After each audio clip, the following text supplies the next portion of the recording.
श्री शिवाय नमस्तुभ्यम। हर हर महादेव। स्वागत है आप सभी का आपके अपने चैनल हमारे संस्कार में। आज हम आपके लिए एक ऐसी मनोरम और मन को मोहने वाली कहानी लेकर आए हैं, कथा लेकर आए हैं, जिसमें कि शिवजी के विवाह का वर्णन है कि शिवजी अपने ससुराल में भूतों की बारात को लेकर क्यों पहुँचे। अब वहाँ चर्चा चल रही थी और सब कह रहे थे कि जब तक दूल्हा सिर पर मोड़ नहीं पहनेगा, यानी कि सेहरा नहीं बांधेगा, तब तक वह दूल्हा कैसे बनेगा। शंकर जी ने पूछा, बताओ ये सेहरा क्या होता है। बोले, कुछ नहीं प्रभु, पतली पतली लड़ियाँ होती हैं, इधर उधर झूलती रहती हैं और यहाँ से माथे के ऊपर से उठा रहता है। बस शंकर जी बोले। उसके बाद बोले, बस ये सिर्फ अपने जीवन में एक ही बार पहनना पड़ता है और फिर उसको गंगा जी में प्रवाहित कर दिया जाता है। शंकर जी बोले, सावधान होकर मेरी बात सुनो। मेरा ये उसूल है, एक बार जिसको मैं सिर पर धारण कर लेता हूँ उसको कभी भी मैं अपने से अलग नहीं होने देता। इसीलिए ऐसा सेहरा बनाना जिसको छोड़ना ना पड़े या फेंकना ना पड़े। अब सारे के सारे गण एक दूसरे का मुंह देखने लगे और परेशान हो गए। कहने लगे, भैया ऐसा सेहरा कहाँ से लेकर आए। तब एक गण ने अपना ठोड़ी खुजलाई और बोला, रुको, मेरे दिमाग में कुछ आया है, मैं एक उपाय करता हूँ। और वो वहाँ से दौड़ा और एक जगह जा पहुँचा जहाँ छोटे छोटे 3-4 सांप नाच कूद रहे थे। तब उस गण ने बोला कि तुम में से जो पतले पतले सुंदर सुंदर सांप हो वो सब बाहर निकलो। अब जितने भी पतले पतले सांप थे वो सब बाहर निकल कर आ गए। अब उस गण ने क्या किया, उनमें से बढ़िया बढ़िया सुंदर सुंदर सांपों को छाटा और अलग कर लिया और फिर उनके सिर पकड़कर ऊपर को उठाकर उन्हें बांध दिया और लाकर बाबा की जटाओं के ऊपर पहना दिया। अब सभी सांपों के पूंछ बाबा के चेहरे के सामने झूलने लगे, यानी वो सेहरे की लड़ियों का काम कर रहे थे। और सांपों ने ऊपर फन फैला रखे थे जिससे कि उनका सेहरा और भी शोभायमान दिख रहा था। अब गण नाचने लगे क्योंकि वो बहुत खुश थे। कहने लगे कि दुनिया का भला ऐसा कौन सा दूल्हा होगा जिसने ऐसा सेहरा बांधा होगा। अभी तक तो हमने ना देखा ना सुना। अब शंकर भगवान बोले, एकदम सही कह रहे हो, तुमने बहुत अच्छा सेहरा पहनाया है। सांप काल है, दुनिया डरती है। जो काल को भी सिर पर एक जेवरात बनाकर धारण कर सकता है, वही कालों का काल महाकाल है। ये मेरी पहचान है। अब श्रृंगार शुरू हुआ। अरे भाई, यहाँ क्या पहनते हैं। अरे कुंडल पहनते हैं, कुंडल, लेकिन कुंडल सोने के नहीं, वो भी सांप के कंगन, सांप के बाजूबंद। अब एक गण ने कहा, देखो गहने तो सारे पहन लिए, लेकिन श्रृंगार तो अभी हो ही नहीं पाया, क्योंकि सुंदर दिखने के लिए भी तो कुछ न कुछ करना पड़ेगा, क्योंकि बाण तेल तो लगे नहीं हैं। अब कैलाश पर्वत पर कहाँ से ऐसा सौंदर्य प्रसाधन मिले। अब एक गण गया शमशान में और वहाँ से चिता की भस्म भर कर ले आया और सिर से पांव तक बाबा के शरीर पर वह भस्म लपेट दी। अब गण भभूत लाकर भस्म और पोत दिया और विकराल चेहरा हो गया बाबा का। अब सोचो जरा, जब भोले बाबा के चेहरे पर भस्म मली हुई होगी और उन्होंने 3 आँख खोली होंगी तो कैसा लगा होगा। सिर से लेकर पांव तक सांप ही सांप। एक ने कहा कि गला तो खाली खाली सा लग रहा है, माला वाला तो पहनानी चाहिए थी। अब कैलाश पर्वत पर उस समय माला कहाँ से आए। तो ये गण बोला, रुको, हम अभी इसका इंतजाम कर देते हैं। अभी गया, फिर भागा शमशान में और अब की बार वहाँ से खोपड़ियाँ उठा लाया। अब कितनी खोपड़ियाँ, जितनी में माला बन जाए। अब भला इनको पिरोने के लिए रस्सी कहाँ से आए। तब एक और पतले लंबे सांप को पकड़ा गया और उसको पकड़ के लेकर आया और उसी में सारी खोपड़ी डाल दी और सांप की पूंछ और सिर को आपस में ही बांध दिया और बाबा के गले में पहना दिया। अब खोपड़ी की माला बाबा ने पहन तो ली, अब पिरोने के लिए धागा तो था नहीं, सांप था। अब सांप जब भी लहराए तो खोपड़ी की माला भी अपने आप ही लहरा रही थी। बाबा के शरीर पर इधर से उधर हिल रही थी। एक हाथ में त्रिशूल, एक में डमरू, पूरा शरीर सफेद और गले का नीला रंग बहुत अच्छा लग रहा था। अब आप आंखें मूंद कर इस छवि का दर्शन कीजिए। शंकर भगवान खड़े हो गए तो सभी गणों ने देखा कि बाबा ने तो कुछ पहना ही नहीं है, क्योंकि वे तो नंग धड़ंग ही रहते हैं। अब एक गण ने कहा, प्रभु आपने कुछ भी नहीं पहना है। शंकर जी बोले, मैं तो कभी भी नहीं पहनता हूँ, तुमने पहले नहीं देखा। गणों ने कहा, प्रभु अभी हमें विवाह करने के लिए दूसरों के नगर में जाना है। तो उन्होंने बाबा से कहा, प्रभु दूसरे के नगर में ऐसे जाना अच्छा थोड़ी लगेगा, चलिए आज पहन लेते हैं। तो बाबा बोले, क्या पहनाओगे, कपड़ा तो है नहीं। तब गणों ने कहा, आप जिस पर बैठते हैं, समाधि लगाते हैं, तपस्या करते हैं, उसी को लपेट देते हैं। अब गणों ने जब बागंबर उठाया और कमर में लपेट दिया, लेकिन उसमें कोई बटन, कोई नाड़ा या कोई चेन तो थी नहीं। जैसे ही लपेटा वैसे ही गिर गया। 3-4 बार उन्होंने कोशिश की। तब एक गण बोला, रुको, अब भी मैं ही कुछ करता हूँ। वह भागा भागा गया और एक पतला सा लंबा सा सांप उठा कर ले आया, जो कि बड़ी खुशी से नाच रहा था, क्योंकि वह बारात में जाने वाला था। तो वह पहले से ही तरह तरह के अपने करतब दिखाने के लिए तैयारी कर रहा था। अब उस गण ने उस सांप को उठाया और लाकर नाड़े की जगह बांध दिया। अब सोचिए, एक हाथ में त्रिशूल, एक हाथ में डमरू, गले में खोपड़ियों की माला और सिर से पांव तक जहां देखो सांप ही सांप शरीर पर लहरा रहे हैं। बाबा देखकर इतने खुश हो गए कि मेरे बच्चों ने मेरा इतना सुंदर श्रृंगार किया है। और बाबा नंदी पर बैठे, नंदी भृंगी श्रृंगी और बाबा चारों नाच रहे हैं। अब इंतजार किसका हो रहा है? बारातियों का। अब उन्होंने बारातियों को 5 बजे का टाइम दे रखा था। बाराती आएंगे तो बारात लेकर शादी के लिए चला जाएगा। अब 5 बजे सही टाइम पर सभी बाराती अपने अपने देवियों यानी अपनी पत्नियों के साथ वहां पहुंच गए। अब देवियों के मन में खलबली मची हुई थी कि दूल्हे को कैसे देखा जाए, वे बड़ी परेशान थी। तभी भोले बाबा का एक गण उन्हें दिखाई पड़ा। तब देवियों ने कहा कि हमारा सबका मन दूल्हे को एक बार देखने को कर रहा है। तब गण बोला कि कौन, दूल्हे को? बहुत मन हो रहा है ना? हाँ, एक बार दिखा दीजिए। गण लेकर देवियों को गया शंकर भगवान के पास। अब बगल वाले ने कंधा मारा, अरे बाप रे, इतने खतरनाक दूल्हे के लिए दुल्हन कौन अपनी लड़की को बनाएगा? कौन बाप अपनी बेटी का विवाह करेगा? इतना खतरनाक दूल्हा। ये तो देवियां थी। देवताओं ने शंकर भगवान को देखा। देवताओं का चेहरा उतर गया, क्योंकि देवता तो सोच रहे थे कि 1 महीने से हम लोग बारात में जाने की तैयारी कर रहे हैं, इतना अपने आप को चमका रहे हैं, और ऐसा दूल्हा जाएगा तो हमें कौन देखेगा? सारी मेहनत हमारी बेकार हो गई।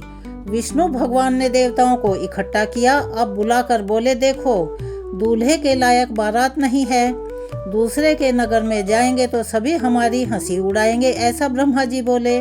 तब विष्णु भगवान बोले कि क्यों न हम अपनी जमात को यानी कि अपने सभी साथियों को इकट्ठा करके और दूल्हे को छोड़ते हैं यहीं, और हम आगे आगे चलते हैं। इंद्र बोले, मतलब आगे बढ़ो, इसका क्या मतलब है? दूल्हा बाद में आएगा क्या? सारे देवता दिक्पाल अपनी साथियों को लेकर इकट्ठा होकर के शंकर भगवान को वहीं पर छोड़कर बारात लेकर चले गए। अब भगवान शंकर जिस नंदी पर बैठे थे, नंदी ने कहा, प्रभु देखा, बाराती छोड़ के भाग गए। नंदी बोला, बाबा भाग गए, आप एक बार मुझे आज्ञा दीजिए, मैं सबसे आगे निकल जाऊंगा। शंकर जी वहीं खड़े रह जाना, यहीं खड़े रहो। भृंगी ने कहा, प्रभु बिना बाराती के दूल्हे का क्या मतलब है? शंकर जी बोले, देखो, जो आनंद अपने साथियों के साथ चलने में आता है वो दूसरों के साथ चलने में नहीं आता, और अपने साथियों को बुलाओ। तब गणों ने कहा, प्रभु हमारे साथियों को तो किसी ने न्योता ही नहीं दिया है। तब शंकर जी बोले, हमारे साथियों को भला कौन न्योता देकर बुलाता है? कोई भी नहीं बुलाता। आपके घर में अगर शादी होती है तो आप राम जी के लिए कोई न्योता लिखते हैं, गंगा जी के लिए, गणेश जी के लिए या किसी भी देवी देवता के लिए कोई स्पेशल न्योता नहीं लिखा जाता। कोई भूत के लिए भला न्योता लिखता है क्या? कौन ऐसा कहेगा या लिखवाएगा कि भूत जी मेरी बेटी की या बेटे की शादी है और सह परिवार उसमें आशीर्वाद देने के लिए आ जाना। कोई लिखता है बाबा।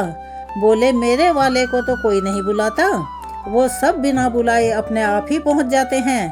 केवल हुंकार भरो सभी दौड़े चले आएंगे। जैसे बाबा ने आदेश दिया, गण ने झोले से निकाला शंख और फूंक दिया। कैलाश पर चारों तरफ हर हर महादेव जैसे 3 बार जय घोष हुआ हो। 10 दिशाओं में आवाज आने लगी, हर हर महादेव, हर हर महादेव, हर हर महादेव। किसने बोला? कौन बोला? कहिए भूत भूतनी, प्रेत प्रेतनी, ये भी सब सह परिवार आए हैं। भूत प्रेत पिशाच पिशाचिनी, हाकिनी, डाकिनी, डाइन, चुड़ैल। हमारे अपने देश की तो बात छोड़िए, दुनिया भर के जितने भी भूत पिशाच थे वो सब के सब एक अक्षर में ही वहाँ इकट्ठे हो गए। अब क्या था, सबने आकर भोले बाबा को दंडवत प्रणाम किया और अपने हाथों में एक एक उन्होंने खोपड़ी ले रखी थी। अब किसी को ये समझ में नहीं आया कि हर भूत ने एक एक खोपड़ी क्यों ले रखी है, लेकिन वो इसलिए लेकर आए थे कि कुछ खाने पीने को मिलेगा तो इसी में रख के खाया जाएगा। सारे भूत प्रेत अपनी जिंदगी का सबसे अच्छा वहाँ पर दिखावा करने आए थे। सब नाच रहे थे, गा रहे थे। और अब आप इस बारे में सोचिए, थोड़ा सा कल्पना कीजिए, एक साथ में जब कुत्ता, सुअर, सियार और गधा ये चारों के साथ चारों बोलने लगे तो भला कैसी आवाज रही होगी और सुंदर लगा होगा या कैसा लगा होगा सुनकर। अब बाबा की बारात चली, भूत प्रेत गाने नाचने लगे। देवता आगे आगे हैं। एक देवता के कान में हर हर महादेव का जयकारा गूंज उठा। सोचने लगे बाराती हम लोग हैं, ये पीछे से हर हर महादेव कौन करने लगा। जब उन्होंने पीछे मुड़कर देखा, कहने लगे अरे बाप रे। दूसरे देवता ने कहा पीछे क्या देख रहे हो। उस देवता ने कहा मैं क्या देख रहा हूँ, तुम भी देखो। बाबा की बारात पहुंची है। हिमाचल जी के नगर पर एक नियम है कि बारात के आने के बाद कन्या के घर से कुछ लोग, बुजुर्ग लोग, हाथ में माला लेकर जलपान मिष्ठान लेकर बारातियों का स्वागत करने जाते हैं। उसको अगवानी कहा जाता है। हिमाचल जी के नगर से भगवान हाथी घोड़े पर बैठकर बारात के स्वागत के लिए गए। सबने आगे देवताओं की टोली थी। समाज एक से एक दिव्य सुंदर देवता। देवताओं की सुंदरता देखकर वे तो सबके सब बावले हो गए। भगवान लगे नाचने। जीवन में इतना सुंदर बारात उन्होंने कभी नहीं देखा था। कभी इसमें से दूल्हा कौन है, वो घोड़ी पर भी नहीं बैठा है, अब पता कैसे लगे। लेकिन जब उन्होंने अंदाजा लगाया तो सबसे सुंदर भगवान विष्णु दिख रहे थे। हरि ही देख अति भय सुखारे, एक भगवान बुजुर्ग थे। बेचारे विष्णु भगवान के पास जाकर बोले आप ही हैं ना दूल्हा, छिपाइए मत, हम सब आपको पहचान गए हैं, आप ही हैं ना। विष्णु भगवान बोले कौन दूल्हा, कि आप ही तो हैं। विष्णु भगवान बोले अरे बाबा हम बाराती हैं, दूल्हा तो पीछे आ रहा है। अब उन्होंने सुना भगवान की बाराती इतने सुंदर हैं तो वो सब नाचने लगे। ब्रह्मा जी बोले भाई क्यों नाच रहे हो। वो बोले जिस बारात के बाराती इतने सुंदर हैं, दूल्हा भला कितना सुंदर होगा। ब्रह्मा जी मन ही मन में बोले नाच लो बाबा नाच लो, जब तक दूल्हा आ नहीं रहा तब तक नाच लो, क्योंकि दूल्हा तुम्हें दिखेगा तो नाचना गाना भूल जाओगे और भागोगे यहाँ से सिर पर पैर रखकर। अब देवताओं का स्वागत शुरू हुआ। स्वागत सबके लिए गले में माला, मिठाई का डब्बा और गिलास में फलों के नाना प्रकार के रस, जिसमें कि आम का, संतरे का, अंगूर का और जो भी वहाँ उपलब्ध थे सभी के रस। अब ब्रह्मा जी ने सभी देवताओं को समझा दिया और बोले देखो स्वागत करने वाले तभी तक यहाँ डटे हैं जब तक पीछे वाले नहीं आ जाते। पीछे वाले आएंगे तो सब यहाँ से सिर पर पैर रखकर भाग जाएंगे, तो जो भी मिल रहा है उसको फटाफट खाते जाओ। कोई नाटक नहीं करेगा कि गला खराब है और मुझे ये वाला नहीं ये वाला रस चाहिए। अगर जो भी रस मिल रहा है उसको पी जाओ, नहीं तो पीछे वाले जब आ जाएंगे तो वो भी नहीं मिलेगा। अब देवताओं का स्वागत सम्मान शुरू हुआ और माला, मिठाई, जलपान, फलों का रस, तब तक पीछे वाले लोग भी आ गए और आवाज आई सारे भूत प्रेत अक्रम बम बक्रम बम ग्राम भूम ग्राम ध्रुम ध्रुम बोल के बम लगा दो। भूतों का भाषा ही ऐसी है, उनकी अपनी भाषा है केवल। बम समझ में आता था। भगवान के कान में बम बम आवाज आई तो एक देवता से भगवान पूछने लगे कि अभी और बाराती भी पीछे रह गए हैं क्या? तब आवाज आ रही है।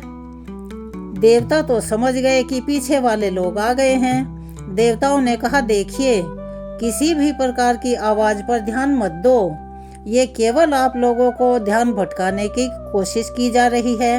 आप लोग सारा ध्यान हम पर ही जमा कर रखो। लाइए, आम का रस दीजिए। इससे अब उस देवता के गिलास में भगवान आम का रस दे ही रहे थे, तभी पीछे से एक भूत आकाश में से उड़ता हुआ आया और नीचे वालों को ध्यान ही नहीं रहा। वो गिलास भर के रस नीचे गिरने लगा। देवता बोले, नीचे देखो, नीचे। भगवान बोला, नीचे छोड़ो, ऊपर देखो। आ गया। चारों तरफ से भूत प्रेत टूट पड़े। अरे, हाथी घोड़े भाग लिए।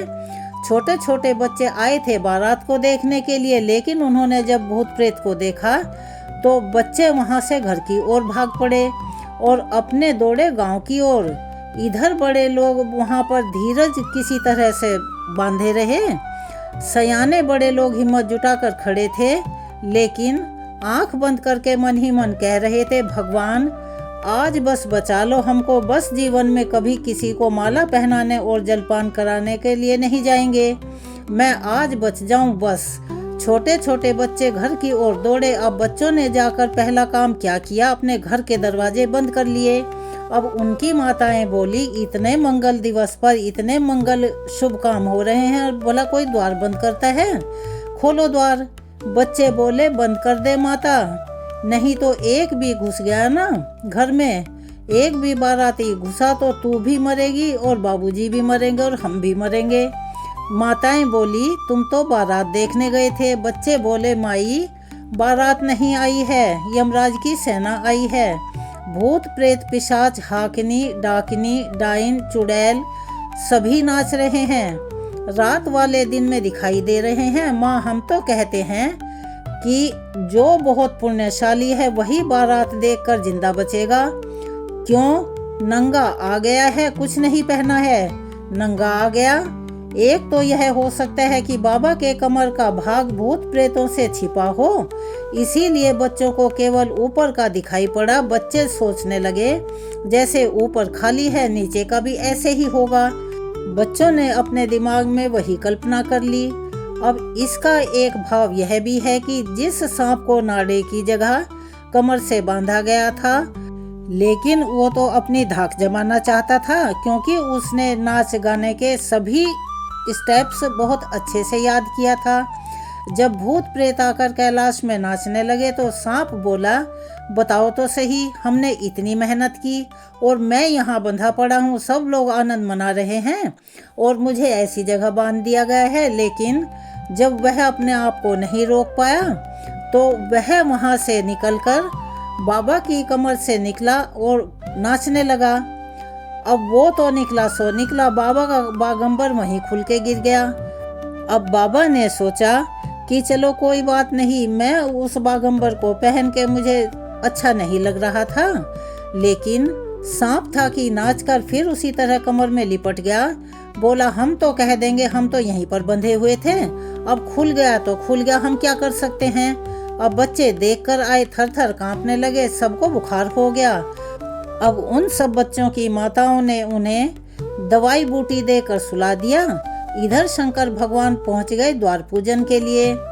अब मैना मैया अपनी सखियों के साथ आरती का थाल लेकर गीत गाते हुए द्वार पर पहुंची और जैसे ही शंकर भगवान का विकराल रूप देखा तो शंकर जी सासू मैया को देख करके मुस्कुरा दिए। मुस्कुराए तो तीनों आंख भी खोल दी और सेहरे में झूलती हुई सांपों की पूंछ की लड़ियां उन्होंने हटाई और फिर मुस्कुरा दिए। अब बाबा का ऐसा रूप देखकर मैना माता तो वहाँ घबरा कर बेहोश होने लगी। उनके हाथ से आरती की थाली गिर गई और विलाप करके वो भीतर चली गई। एक एक महात्मा कह रहे थे कि देवता ने शंकर भगवान के कान में कहा कि इतना अपमान किसी दूल्हे का आज तक नहीं हुआ। बताइए तो सही, आपकी सास आई आरती की थाली पटक के चली गई। शंकर जी बोले कि ससुराल मेरी है कि आपकी है? मेरी है ना। मेरे ससुराल का यही नियम है, यही यहाँ का नियम है कि दूल्हा आता है, सास चेहरा देखती है और थाली पटक के चली जाती है। जब हमको इससे कुछ दुख नहीं हुआ तो आप क्यों दुखी हो रहे हैं? चुपचाप अपना काम करो, कोई फर्क नहीं पड़ता। बाबा चले वहाँ से जनवासे में पहुँचे। इधर मैना मैया आई पार्वती को के पास में और पार्वती जी को गोद में लेकर लगी रुदन करने। ब्रह्मा जी की मति बावली हो गई है। जिस फल को कल्प वृक्ष में लगाना चाहिए ब्रह्मा ने बबूल में लगा दिया। मैं तुमको लेकर पर्वत से छलांग लगा दूंगी, कुएं में डूब मरूंगी, आग लगाकर जल जाऊंगी, लेकिन इस पागल के साथ कदापि तुम्हारा विवाह नहीं होने दूंगी। इसी बीच किसी माता ने पूछा कि यह दूल्हा कौन बताया था। नारद जी याद आ गए। मैना मैया ने इतना सुनाया नारद जी को, घर उजड़ जाए उनका, अरे होगा तब ना उजड़ेगा, उनका तो घर ही नहीं है। मैना मैया कहती हैं, इस पागल के लिए मेरी बेटी को कहा तपस्या करो। नारद क्या जाने बेटी की दर्द को कि क्या होता है। हे मैना मैया, जब नारद जी को भला बुरा कहने लगी तब पार्वती मैया ने कहा, माँ क्या आप ब्रह्मा जी की लेखनी बदल सकती हैं, यानी विधाता का विधान बदल सकती हैं? तब मैना बोली कि नहीं। तो माता पार्वती बोली कि माँ फिर क्यों किसी को झूठा दोष लगा रही हैं और अपने आप कलंक की भागी बन रही हैं? माँ मैं धरती के किसी भी कोने में रहूंगी, जो मेरे भाग्य में है वही मिलेगा।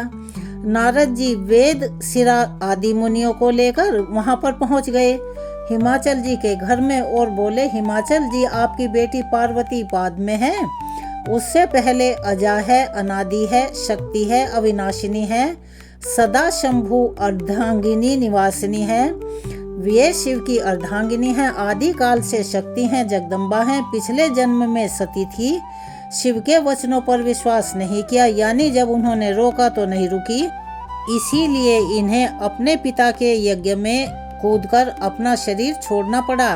इस जन्म में आपके पुण्य के कारण पार्वती बनके आपके घर में इन्होंने जन्म लिया है। ये आपकी बेटी बाद में है, जगदम्बा है। ये बात हिमाचल में ना सुने कि ये मेरी बेटी जगदम्बा है, और जाकर बार बार पार्वती के पैरों में, माँ के चरणों में दंडवत किया है। बारातियों का भोजन हुआ। ब्रह्मा जी के कहने पर भगवान शंकर पीताम्बर वस्त्र धारण करके मंडप में आए। सखियां मेरी माँ को लेकर आई हैं। मुनियों ने वेद भगवान में जो विवाह की विधि बताई गई है मुनियों ने करवाई। जैसे पानी ग्रहण संस्कार संपन्न हुआ, 3 लोक एक स्वर से गुंजायमान हो गए। चलिए, यह थी शंकर जी के विवाह की कथा। इसको अवश्य ही आखिर तक पढ़कर हमें बताइएगा कि आपको कैसी लगी और कितना आनंद आया। कमेंट्स बॉक्स में अपने विचार, अपनी राय अवश्य ही लिखिएगा। चलिए, अब हम इस कथा को यहाँ विराम देते हैं और अगली वीडियो में आपसे मिलते हैं, और उसमें एक और नई कथा जो बहुत रोचक हो, मन को मोहने वाली हो, शिक्षाप्रद हो, वो आपके लिए लेकर आएंगे। तब तक के लिए आप सभी से निवेदन है, अगर आप चैनल पर नए हैं तो प्लीज़ चैनल को सब्सक्राइब करें, वीडियो को लाइक करें, ज़्यादा से ज़्यादा शेयर करें, बेल आइकन को भी अवश्य ही दबाएं। कमेंट्स बॉक्स में ओम नमः शिवाय, हर हर महादेव, पार्वती पतिये नमः जो भी आपको पसंद हो लिखना ना भूलें। अपना सहयोग और प्यार हमें ऐसे ही देते रहें, क्योंकि यह हमारे लिए अनमोल होता है। हम अपनी हर वीडियो में आपको बोलते हैं। और एक निवेदन और है आपसे कि आप सब्सक्राइब करके चैनल को अनसब्सक्राइब मत किया कीजिए, उससे हमें बड़ा दुख पहुंचता है। तो चलिए, मिलते हैं अगली वीडियो में। जब तक हर हर महादेव, जय हो भोले भंडारी की। ओम नमः शिवाय। धन्यवाद।